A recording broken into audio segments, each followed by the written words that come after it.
बिस्मिल्लाहिर्रहमानिर्रहीम। अस्सलाम वालेकुम नाज़रीन। ਅੱਜ ਅਸੀਂ ਆਪਣੇ ਚੈਨਲ ਰੈਸਪੀ ਕੁਕਿੰਗ ਤੇ ਲੈ ਕੇ ਆਏ ਹਾਂ Ramzan special recipe spring roll ਔਰ ਸਮੋਸਾ ਪੱਟੀ। ਅਕਸਰ ਲੋਕ ਇਹ ਪੱਟੀ ਬਣਾ ਕੇ ਰਮਜ਼ਾਨ ਤੋਂ ਪਹਿਲਾਂ ਸੇਵ ਕਰ ਲੈਂਦੇ ਨੇ। ਅਫਤਾਰੀ ਟਾਈਮ ਕੰਮ ਦਾ ਰਸ਼ ਹੁੰਦਾ ਤੇ ਪੱਟੀ ਬਣੀ ਹੋਵੇ ਫਿਰ ਬੰਦੇ ਨੂੰ ਪਰੇਸ਼ਾਨੀ ਨਹੀਂ ਹੁੰਦੀ। ਰੈਸਿਪੀ ਸ਼ੁਰੂ ਕਰਨੇ ਆ।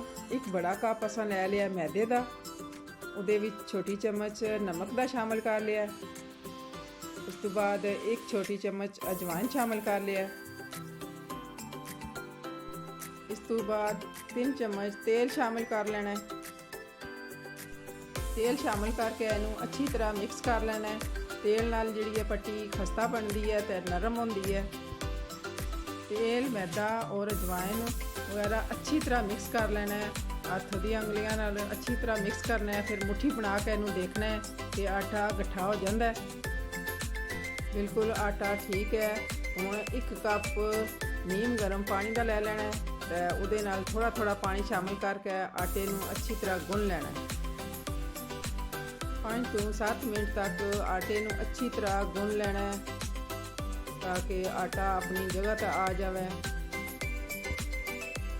आटा माशाल्लाह तैयार हो गया। इसके पर तेल ला के 20 मिनट वास्ते बंद करके रख देना है। 20 मिनट हो गए न, आटा तैयार हो गया। हुण असां छोटे छोटे पेड़े बना लेने। पेड़े सारे एक साइज दे बनाने न ताकि रोटियां भी सारियां एक साइज दियां होण। ਇਸ ਦੇ ਦੌਰਾਨ ਤੁਸੀਂ ਸਾਡੇ ਚੈਨਲ ਨੂੰ ਲਾਈਕ ਕਰੋ, ਸਬਸਕ੍ਰਾਈਬ ਕਰੋ ਤੇ ਬੈਲ ਆਈਕਨ ਨੂੰ ਦਬਾਉਣਾ ਨਾ ਭੁੱਲਣਾ ਤਾਂ ਕਿ ਸਾਡੀਆਂ तमाम ਵੀਡੀਓ ਤੁਹਾਡੇ ਤੱਕ ਪਹੁੰਚ ਸਕਣ। ਮੈਂ 1 ਕੱਪ ਮੈਦੇ ਦੀਆਂ ਪੱਟੀਆਂ ਬਣਾਈਆਂ ਨੇ। ਅਗਰ ਤੁਸੀਂ ਜ਼ਿਆਦਾ ਬਣਾਉਣਾ ਚਾਹੁੰਦੇ ਹੋ ਤਾਂ ਤੁਸੀਂ ਜ਼ਿਆਦਾ ਬਣਾ ਸਕਦੇ ਹੋ। ਰਮਜ਼ਾਨ ਵਾਸਤੇ ਸੇਵ ਕਰ ਸਕਦੇ ਹੋ। ਹੁਣ ਸਾਡੇ ਪੇੜੇ ਤਿਆਰ ਹੋ ਗਏ ਨੇ। ਤਕਰੀਬਨ ਇਹ 6 ਪੇੜੇ ਬਣੇ ਨੇ। ਹੁਣ ਅਸਾਂ ਇਹਦੀਆਂ ਰੋਟੀਆਂ ਤਿਆਰ ਕਰ ਲੈਣੀਆਂ। ਛੋਟੀਆਂ ਛੋਟੀਆਂ ਰੋਟੀਆਂ बेलने ਨਾਲ बेल ਲੈਣੀਆਂ। इस तरह बारी बारी सारियां बेल के तैयार कर लैनियां। बहुत बड़िया नहीं करनियां, दरमियानियां जी करके रख लैनियां। जी रोटियां तैयार हो गई न दरमियाने साइज दियां। हुण असां इन्हां नूं बारी बारी इन्हां उपर थोड़ा थोड़ा तेल लगा लेना वा। ये तेल असां इस वास्ते लाने पे कि रोटी उपर रोटी रख के असां बेलनी है ते आपस में चिपकन ना। तेल तो बाद असां इहदे उपर थोड़ा थोड़ा फुशका छिड़क लिया है। फिर इहदे उपर एक दूसरी रोटी रख ली है। इहदे उपर फिर दोबारा असां तेल लगा लेना है। अच्छी तरह उंगली नाल सारा तेल लाना है ताकि कोई दूसरी रोटी इहदे उपर चिपके ना। इस तो बाद फिर डस्टिंग कर लैनी है फुशके दी। अच्छी तरह तेल लगा के असां तीसरी रोटी भी रख ली है उपर। इस तरह असां चौथी रोटी भी रख लैनी है। अच्छी तरह बराबर कर लेना है। ये छोटिया छोटिया गल्लां गौर तलब होंदियां न। गौर नाल देखो। नीचे फुशका छिड़क लेना है। फिर दोबारा उपर रख लैनी है रोटी। इनू बिल्कुल सही बराबर कर लेना है। हुण बेलना लैके अच्छी तरह इनू बेल लेना है। मुकम्मल रोटी तैयार कर लेनी है।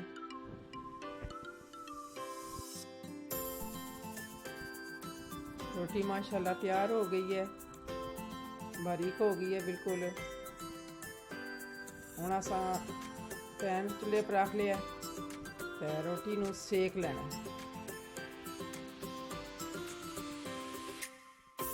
अग हल्की रखनी है।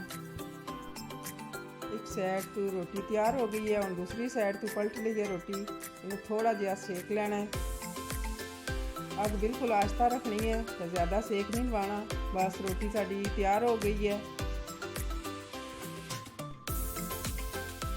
आस्ता आस्ता बड़े प्यार नाल रोटी नूं अलग कर लेना मैं। माशाल्लाह माशाल्लाह बिल्कुल सही सिकी है रोटी साडी।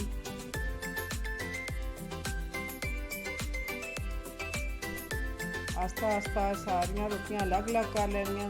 4 रोटियां सन जिहड़ियां असां जोड़ के बेलियां। इन्हां नूं आराम नाल अलग अलग कर लेना।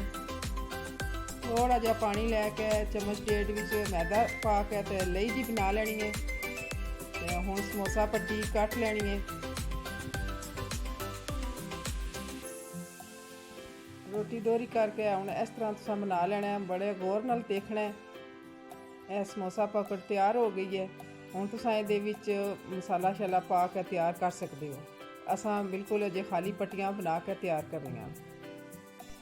ਇਹ ਸਮੋਸਾ ਪੱਟੀ ਬਣਾਉਣੀ ਵੀ ਕੋਈ ਨਹੀਂ ਮੁਸ਼ਕਿਲ ਤੇ ਸਮੋਸਾ ਪਾਕਟ ਬਣਾਉਣਾ ਵੀ ਕੋਈ ਮੁਸ਼ਕਿਲ ਨਹੀਂ।